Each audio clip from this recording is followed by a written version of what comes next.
Om Namo Bhagavate Vasudevaya.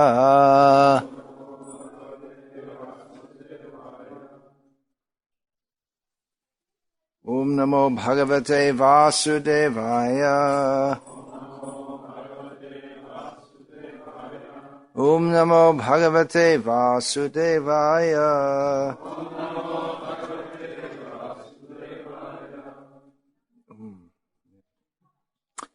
So further consideration of citing Srila Prabhupada. Within ISKCON, we cite Srila Prabhupada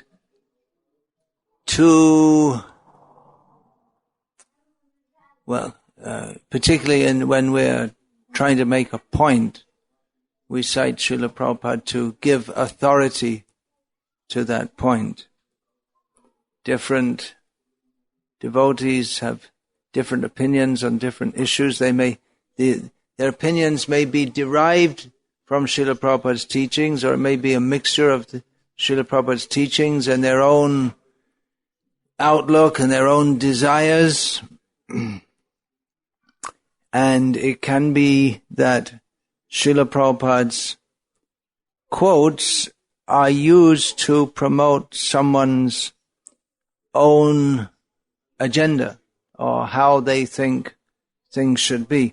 For instance, this morning we read from Sri Chaitanya Charitamrita Adi Lila, chapter 7, text 38, and the purport, and this could be cited to promote the idea that within ISKCON we needn't bother about any previous standards of gender separation because the boys and girls in the Western countries, Srila Prabhupada states, are accustomed to free mixing and gender equality. Therefore, we just adjust our Krishna consciousness movement social standards to that, and Prabhupada authorized it. Here is the purport to justify that. So, all right, that's some evidence in this regard. But to cite this as the only or the defining statement of Srila Prabhupada's social teachings in this regard would be imbalanced and probably not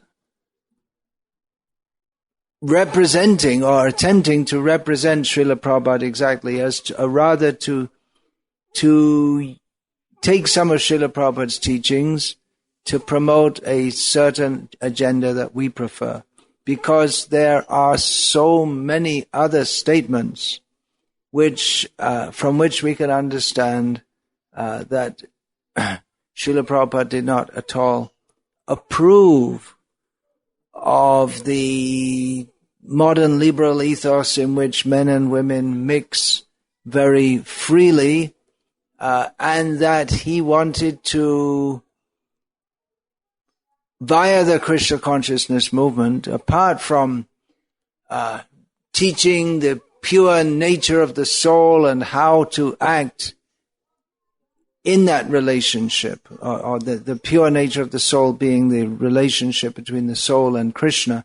Apart from that, Srila Prabhupada had very pronounced plans to change the course of social dealings, at least among his disciples, and even more ambitiously for the whole world, or as much as possible that can be convinced to take this up. So to throw out the vast body of Srila Prabhupada's teachings about establishing Vedic culture, culture in which there is free mixing between the sexes is not encouraged, to throw that out on the basis of this one purport would not be accurately representing Srila Prabhupada's teachings on this subject. This purport does explain or give us some good insights into why Srila Prabhupada did what he did when he came to the Western world in allowing a high degree of mixing between the sexes. Of course, from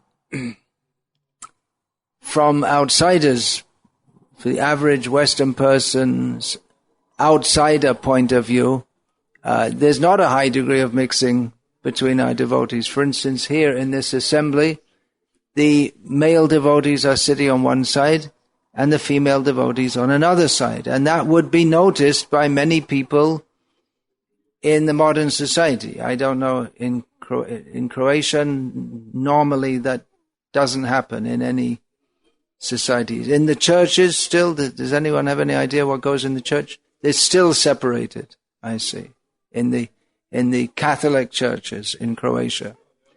They're not anymore. No. Okay, it's a long time. In the provinces, maybe in Zagreb, not. But no one goes to church in Zagreb anyway, so. Is it? I can imagine, because there are quite a few churches. Oh, there are still quite a few people going to church. Not only Zagreb people are there, but it's people who have immigrated from the provinces recently, and they still feel more religious than the people who grew up in Zagreb. Okay. But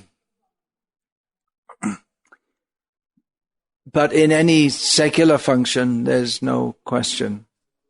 It would be considered very strange. But Srila Prabhupada did allow from his point of view, or from the culture that he was used to, a much more liberal degree of mixing between males and females, because he recognized that it's not possible to immediately change people's social habits. Therefore, he did the best that he could in the circumstances. He didn't try to change everything all at once overnight, but from his purports, his many conversations, and from the whole body of his teachings, it's quite clear the direction that he wanted to take the Krishna conscious movement in. Is it clear? Well, not to everyone. There are many devotees in the Western world especially who think that we should take it further the other way, toward gender mixing. And in America, when I go there, if I'm going to some place where I'm not well known, I don't usually mention that the men and women will all be mixed up in the temple room, and I won't say anything because they'll get so upset. They think it's a great infringement on their human rights to suggest that the men and women should all sit separately. Although, was it last year or the year before in an ISKCON center in California? I was there at an evening program, and it was mostly the devotees who were there were, I could see I could understand they're mostly from South Indian extract, and most of them probably grew up in India, and they were all sitting all mixed up. So I said to them, roughly something like this, well, what happened to all of you? In India, you wouldn't do this, sitting all mixed up. So I said, I can suggest to you that you just separate men and women like this. And then there was a little reluctance, and then they separated like this. They're losing their culture, even within ISKCON, because they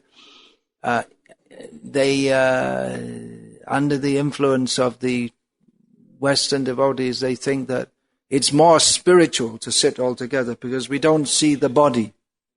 You see, we're all spiritual. We're all spiritual, and we don't see the body. And, as we go through 1 wife, 2 wives, 3 wives, 4 wives, 5 wives, and on and on. We don't, well, I'm sure they do see the body at some point as they produce babies in different wombs, and you find devotee family, 1 woman, 5 children, all the children from different fathers. It's not unusual. And even in India, it's widely noted among our ISKCON devotees that when people join our movement, often their cultural standard goes down. Because ISKCON in India is increasingly affected by modern ideas.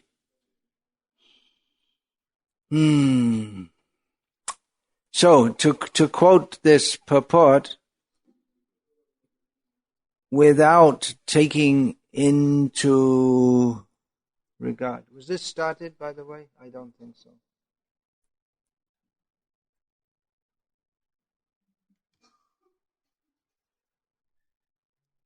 No. Okay. So you'll have to get the recording from here also, and then it'll have to be spliced together, something like that. Without taking into regard all the apparently, without taking all the other quotes which give it context, is a way of misquoting Srila Prabhupada or misrepresenting his authority. It can be. On the internet, there is a senior lady disciple of Srila Prabhupada commenting on my book, Women Masters or Mothers. She hadn't read the book, as she admitted, but she said that, well, you have to take in, you can't just quote one side, you have to take into consideration all of Srila Prabhupada's quotes, and that he said, but actually I did. This quote which we read this morning, it's also in the book, and it's not that in this book I've just given quotes from one side, just like if you want to prove that eating chocolate is okay for followers of Srila Prabhupada, you could quote various anecdotes of Srila Prabhupada, and that would settle the case. In fact, Gargamuni Prabhu, one of Srila Prabhupada's earliest disciples, recently did so in another lecture on the internet. He said, okay, that's the chocolate issue finished. But he only quoted one anecdote and didn't quote any apparently contradictory anecdote. So that's at best not very fair and not very scholarly and not authoritative if we don't present both sides of the picture. We may come to a conclusion, but we should see the objections to the conclusion and take those into regard and show how the conclusion that we come to takes into account various objections. Otherwise, just to quote one side, it suggests that we have an agenda. In that case, I presume that Gargamuni Prabhu likes chocolate. So that becomes some personal agenda. If one doesn't, that one has one, this is what I think, and here are the quotes from Prabhupada. But that's not properly citing Srila Prabhupada. Our position should be Not that, well, I think this is right, and therefore I'll quote these quotations from Srila Prabhupada. But our position as faithful disciples should be to try to understand what is Srila Prabhupada's overall position without inserting our own preferences into that.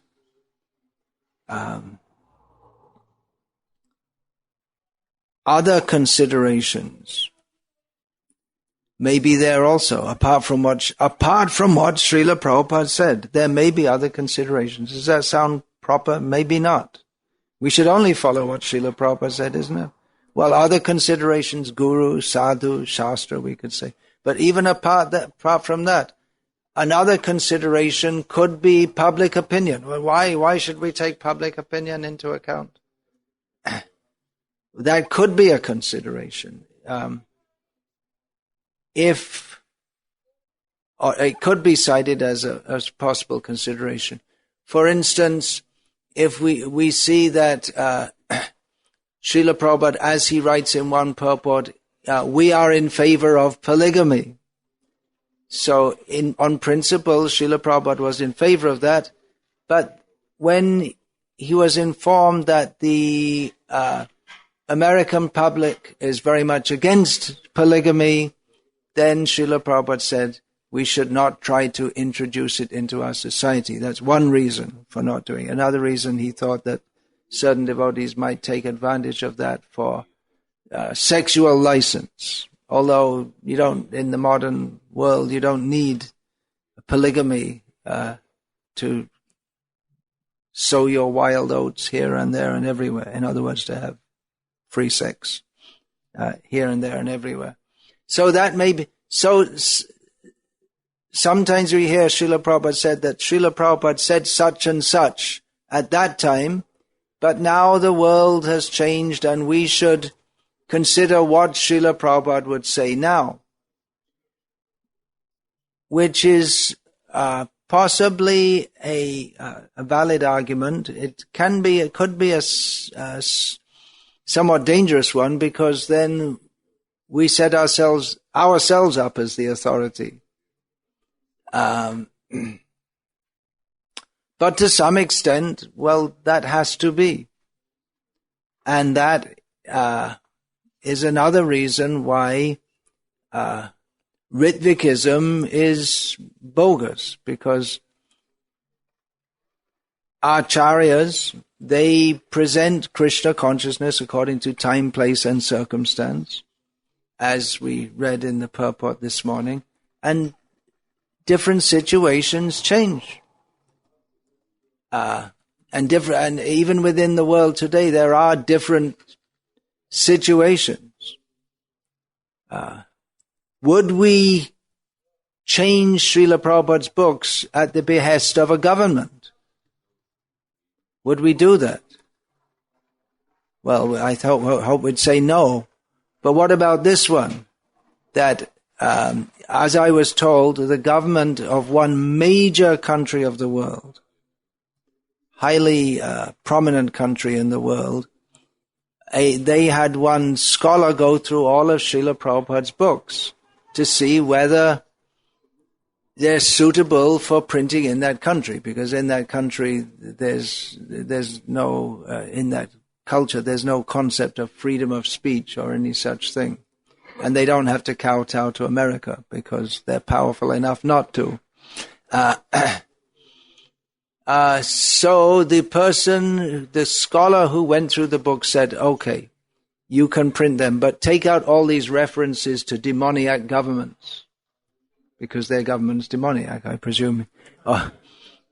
Well, pretty much all the governments of the world are demoniac these days, but take out these references. We don't want anything to appear anti-government. Otherwise, it's okay. So what would you do in such a circumstance? We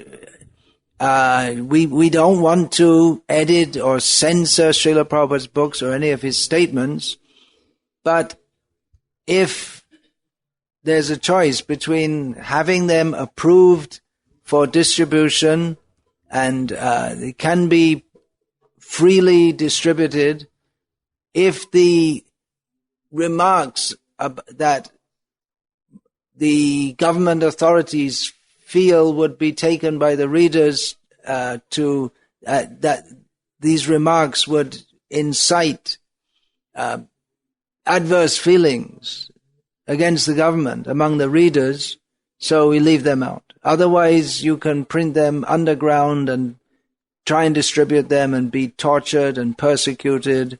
Take your choice. So in that circumstance, I would probably, I haven't thought about it very deeply and I don't know all the circumstances, I would probably say, okay, let's go with the government approval. Because the criticism of the governments, it is an important part of Srila Prabhupada's message, but it's not central to his message. And one can get full benefit from Bhagavad Gita and Srimad Bhagavatam, the full spiritual benefit, understanding oneself to be an eternal servant of Krishna, trapped in this material world due to material attachments. One has to chant Hare Krishna, the Maha Mantra, to become spiritually purified. So you can get all the spiritual benefit that is available from Srila Prabhupada's books without the commentary on mundane governments. Normally we wouldn't entertain such a thought, but in a certain circumstance, if we're going to reach 1 billion people or so, now if you're a little intelligent, you can understand which country I'm talking about. I think ultimately they weren't approved anyway. As governments often do, they have people check something out, and then they just do what they want anyway, without taking the advice of the people they have checking things out. So that may be a case for adjusting that. And some devotees have posited that in Srila Prabhupada's books in English also, we take out the remarks that will be seen as sexist. Sexist is, as far as I know, it's a fairly new word. At least we hear it a lot these days, and I didn't hear it. And I guess I'm fairly well read. I didn't hear it probably until I was at least 30 years old, maybe older. But it's a very common word nowadays. Sexist, sexism. So there are certain comments in Srila Prabhupada's books which the average reader in America especially, I guess, and much of the Western world would consider to be sexist.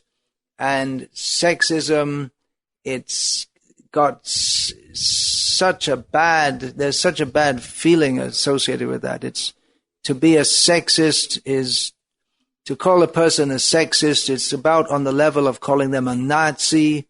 It's really bad, and no one will accept your message if it's considered to be sexist. So there's some suggestion, edit the comments out of Srila Prabhupada's books.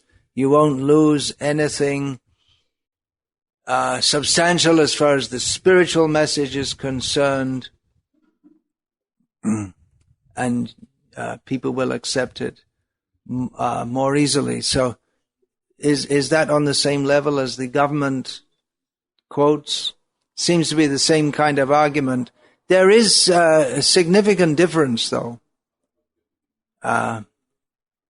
There is a significant difference in the two arguments.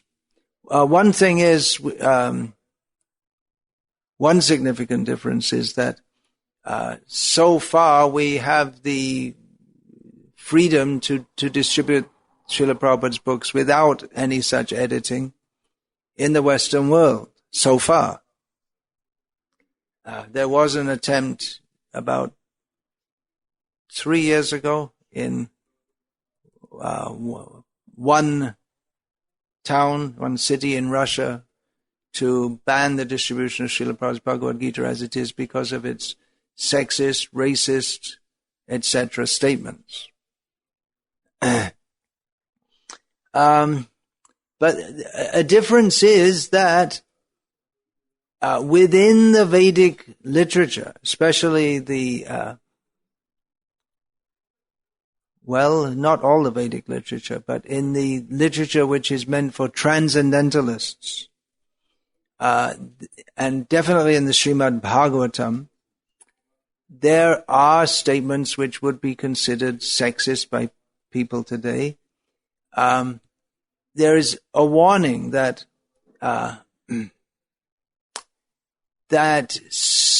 sexual attraction binds us in material life. I quoted that verse this morning, Srila Prabhupada. Attachment to women binds one in this material world. Tamodwaram yoshitam sangi sangam. Even association with people who are attached to women it's the path to hell, Rishabdev says. So it's in a somewhat different category to that of analysis of demoniac governments, which is also in Srimad Bhagavatam. It's also there. So you'd have to leave certain verses out. There are, especially in the 12th canto of Bhagavatam, and the predictions for Kali Yuga, prajaste bhakshayishyanti mlecha rajanya rupina. There's one of the statements in the 12th canto that in Kali Yuga, low-class people in the dress of kings will, literally the word is given, eat the citizens. So it means that they'll exploit the citizens. So the many warnings against women as being agents of Maya, who drag our consciousness down. There are many such warnings, and attachment to women. Kapila Dev says that attachment to women and children, it's a common thing. That's also the path leading to hell. There's a whole section on that. At the end of that, Kapila Dev says that for a woman also, if she is completely enamored by her husband in a material way, that also is a block in her spiritual advancement. So it is a major point.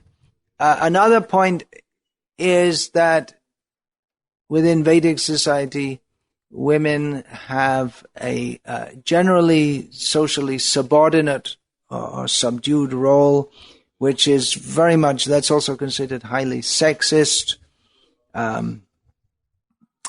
Right in the Bhagavad Gita, we have Mam hi parthabhya pashritya yepi syuf papa yonaya striyo vaishas tata shudras tepi yanti param gatim.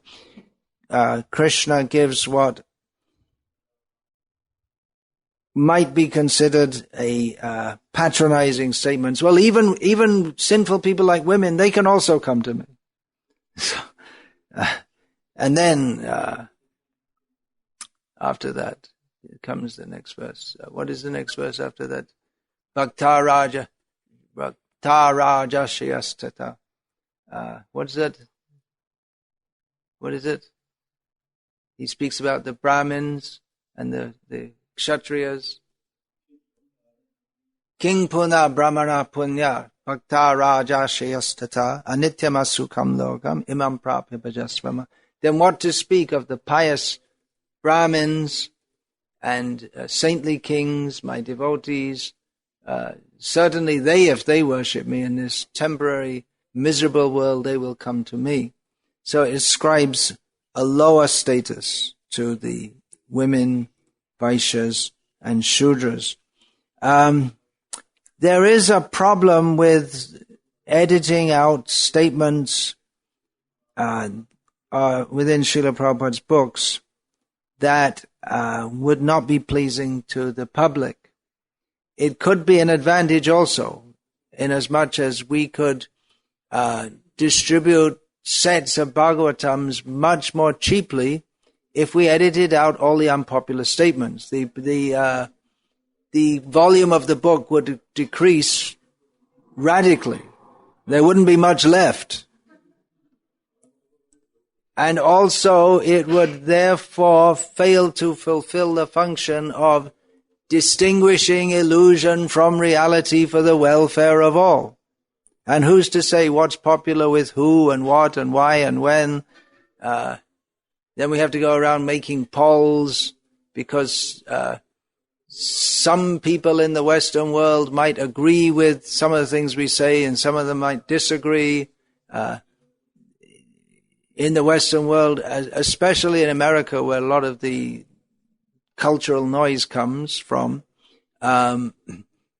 it's supposed to be a melting pot of society, but there's so many different outlooks and groups and thoughts. And then we may have to change the books every so often as the public opinion changes. Or we may make footnotes, and that's also proposed to explain to the readers these difficult points. There is a quotation within one of Srila Prabhupada's purports that, I can't remember it exactly. Srila Prabhupada states that a woman is very fond of a man who is expert at rape. Doesn't exactly say that she's fond of getting raped, but it's often misquoted as that. So it is proposed that this could be, and this and other such statements could be footnoted. There is a problem with that, or same thing that we have to, by the same logic, we have to add footnotes for so many different statements of Srila Prabhupada.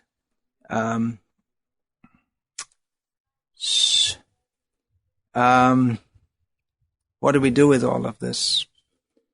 I'm on the topic of citing Srila Prabhupada. Understanding Srila Prabhupada. Many of his statements, they may seem very difficult for us to understand. Interestingly, it took many, many years for devotees to find these statements difficult to understand and accept. Otherwise, we didn't have any problem previously. It took about 30 years of Srila Prabhupada's books being published before devotees found that they found certain things in them difficult to understand. But maybe they hadn't read them up to that point. I don't know. But we didn't have any difficulty. Some devotees had some difficulty. So I was told. That I remember in just before the 5th canto of Bhagavatam was published, one devotee who had been working on the books in America, there was this marathon going on to produce these books. I was in England, one devotee came and he said, so many devotees are going to bloop when they read this. They're not going to accept that the moon is further away than the sun, even though Prabhupada had said it many times, even prior to that. And it's going to be a disaster for our movement. And the books were published, and I personally didn't see many devotees leave the movement, or I didn't hear about it either. Although there was one Srila Prabhupada's personal servant named Purushottam, so we learn from Srila Prabhupada Lilamrita.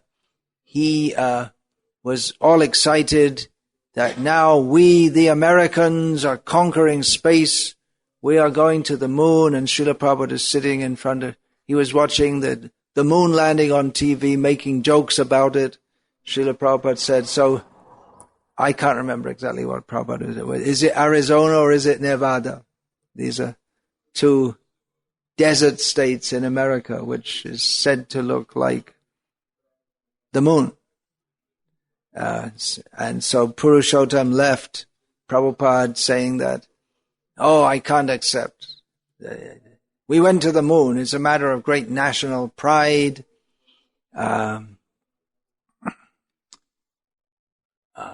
Most likely that was what happens when devotees, they cite lack of faith in Prabhupada's statements and they go away? We usually find that they fall down into gross sense gratification, and their lack of faith is intimately linked with their desires for sense gratification. They get onto a very high philosophical platform. I can't accept this. But then we see the actual result. They fall down into gross sense. It's not that they're on a high philosophical platform or a high moral and ethical platform. They just want to go and have a... Anyway, I won't say the word. It's rude. You fill in the expletive in your own language. We're not supposed to say bad words. Anyway, they want to have sex. Or take some intoxication and this and that.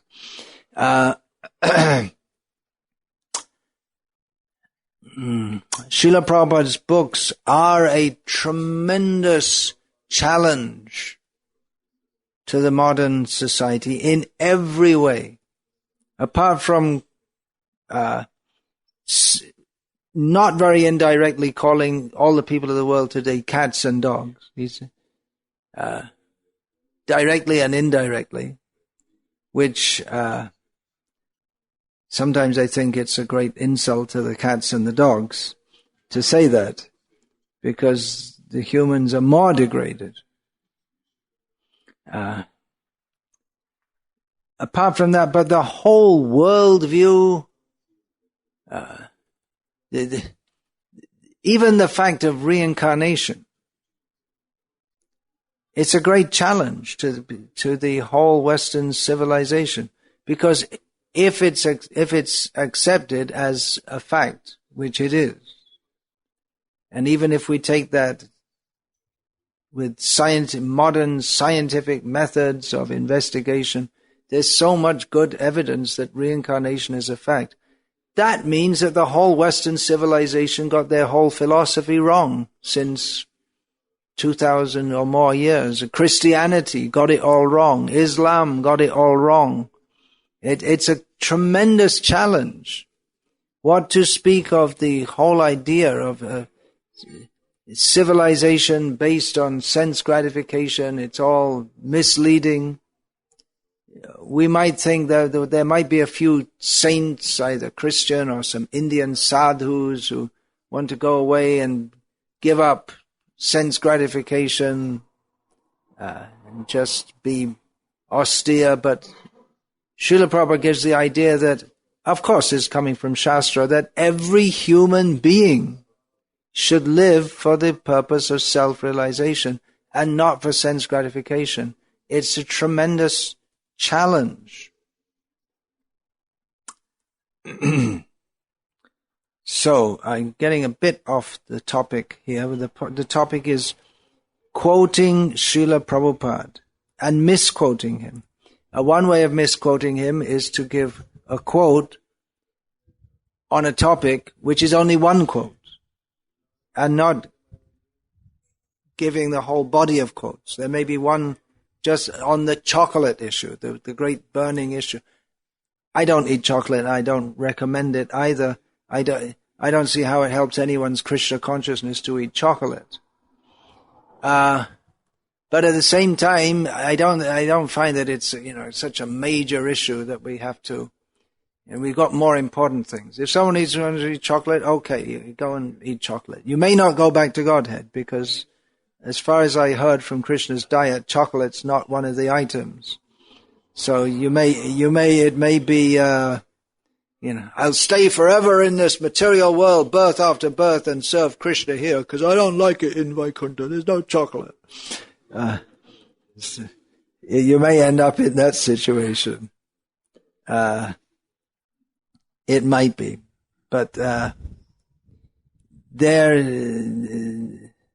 not to take all the quotes and to only show one side is it's a method of misquoting Srila Prabhupada when we have a personal agenda to fulfill, or taking like this, taking a quote that has weak authenticity. It may be a devotee. Srila Prabhupada said something to a devotee, and he takes that as being absolute, even if it's not the overall standard. For instance, there is an anecdote concerning Shrutakirti Prabhu, who was one of Srila Prabhupada's personal servants, when after Srila Prabhupada had, of course, anecdotes, citing anecdotes is also somewhat risky and not as authorized as citing recorded statements of Srila Prabhupada, because people tend to remember what they want to remember, hear what they want to hear, and so on. Nevertheless, there is a large body of anecdotes by which we can glean further insights from Srila Prabhupada's instructions. So there is a letter of Srila Prabhupada in which he allowed a devotee to divorce. And Shrutakirti Prabhu was he was surprised to say, because Srila Prabhupada consistently speaks strongly against divorce. So Shrutakirti asked Srila Prabhupada, why did you do that? And Prabhupada said, well, anyway he was going to do it, so I gave an allowance that because it becomes less of an offense. Anyway, to go for a divorce is an offense, but if he's asked me, and if I say, no, don't do it, anyway he's going to do it, then it'll be more offense of disobeying the Guru. So if we take that one allowance of Srila Prabhupada and say, oh, Prabhupada allowed it, discarding all the instructions against it, then that is a misuse of a quote of Srila Prabhupada.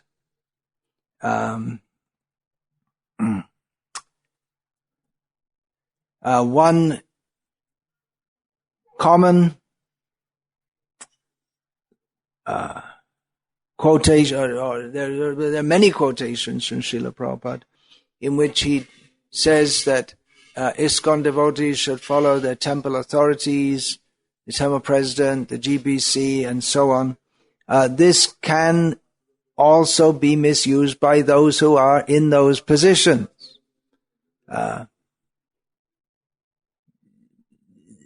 They should also cite that the temple presidents and the GBC members and the GBC body derives its authority from Srila Prabhupada and in following his instructions. It's not that Srila Prabhupada said, okay, you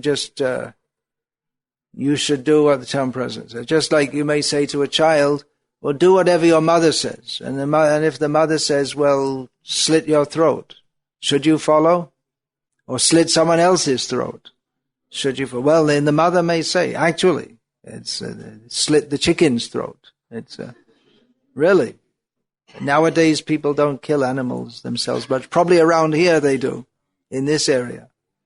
But in the more advanced parts of Kali Yuga, such as Zagreb, and what to speak of the great metropolis is such as New York City, and no one's ever seen an animal being killed, although they eat animals who've been killed every day of their lives. So to use that statement without seeing Srila Prabhupada's other statements, how every devotee should think themselves a servant of the servant of the servant, how we should think of devotees as our Prabhus, how the management in ISKCON is not meant to crush individual enthusiasm in devotional service. To quote, you just have to follow what we say. Prabhupada said, without taking the whole spirit of Srila Prabhupada's teachings in this regard, is quite a common, in my experience, misuse of Srila Prabhupada's authority. And for saying things like this, the authorities may invoke their authority and not allow someone who says things like this in public to speak in their temples. There may be things that Srila Prabhupada is said to have said, which he didn't actually say, but which are cited again and again and again, so it becomes part of ISKCON folklore. As I believe it was Joseph Goebbels, pardon me if my German pronunciation isn't correct. Have you all heard of him? One of the most infamous men of the 20th century. Adolf Hitler's propaganda minister, as he is said to have said. If you're going to tell a lie, make it a big one. And repeat it again and again and again, and then everyone will believe it. If it's a small lie, they're more likely to doubt it. You make it a big lie and repeat it again and again, and people will come to think of it as a fact. So the most famous instance of that is how the Jewish people deserve to be killed. So that came to be accepted. It was a big lie. It was accepted widely by the German people at that time. Not only Jews, but others, but particularly Jews are remembered in this regard. So it may be innocently done also. And we don't have any quotes from Srila Prabhupada of any such horrendous thing. But once there's some folklore like that, then it tends to stick. And now, I've heard many times devotees quote, Prabhupada said this, Prabhupada did this, some story of Srila Prabhupada. And something I never heard before. When I asked, I heard it from someone else. And it seems almost as if stories are being made up, or stories are, or you hear an anecdote that's been told in a certain way by a certain devotee, and it's changed somewhat. Every time it goes from one person to another, they add something in, leave something out, and the whole thing changes. That is the nature of oral evidence. So that's why it may be called folklore. Here's an example. Maybe you have heard about one incident in Chicago, in ISKCON at that time, where there was the Radha Damodar bus parties had come. Many brahmacharis who were distributing Srila Prabhupada's books and Back to Godhead magazines, and they were very enthusiastic. They had a very enthusiastic Guru Puja Kirtan, and they were dancing started to dance wildly, and then more wildly, and then more wildly. And what happened next? There are different devotees say different things. They don't all say the same. There were hundreds of devotees present, and many of them have recalled the incident. They all recall that Srila Prabhupada wasn't very pleased with that, and he indicated to stop dancing in such a wild manner. But some devotees say that, well, Prabhupada, he stopped the kirtan. Some devotees say, well, Srila Prabhupada gave some indication. Others say that he chastised the devotees. Exactly what happened, we don't know. We can accept from the very fact that so many devotees have recalled this, that Srila Prabhupada didn't like this wild dancing. Apparently he said, I've shown you how to dance like Lord Chaitanya dances. You should dance like this. But exactly what he said, how he said it, the mood that he said it, different devotees remember it differently. The mood that someone speaks in may be misunderstood. I mean, I know myself that sometimes I've just said something mildly to someone. I wasn't very upset with them, and they become, you're so angry with me. But it may be a misreading also. Okay, I said this would be till 1:15, and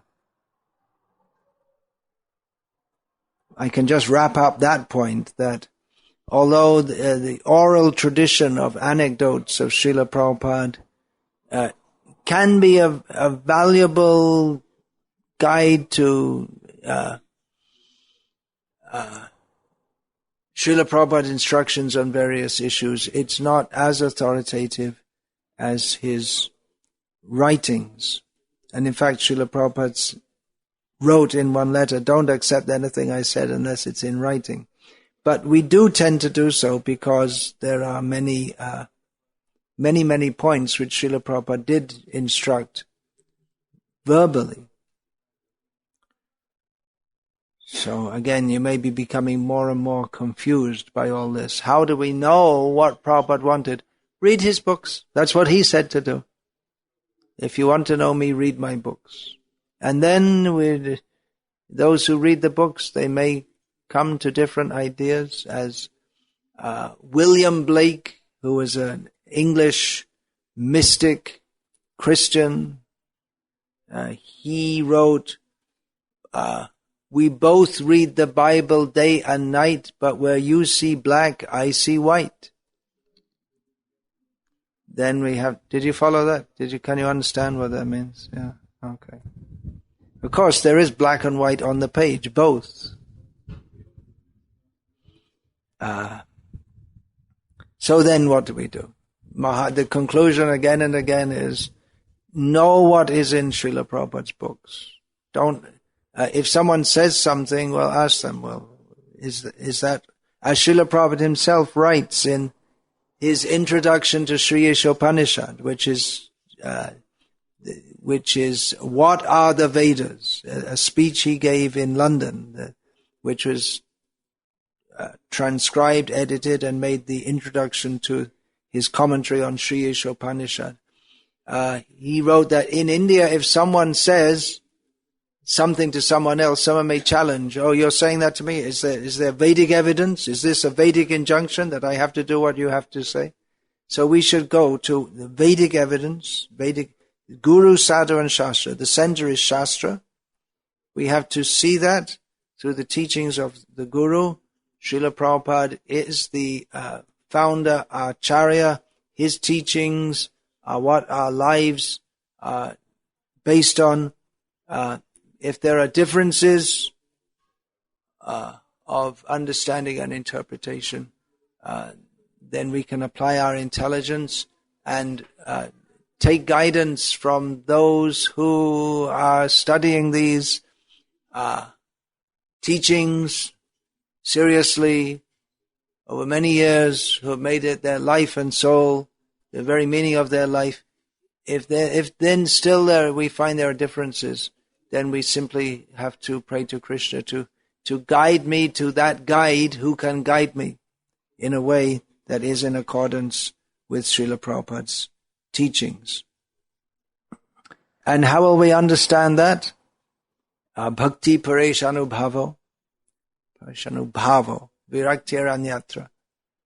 The manifestation of Krishna consciousness is in attachment to Krishna and detachment from everything else. So if we find that some philosophical outlook increases the sense gratification, then even if there is a apparent Krishna consciousness, then it's most probably not as authentic as that in which there is no other consideration than to please Krishna. Hare Krishna.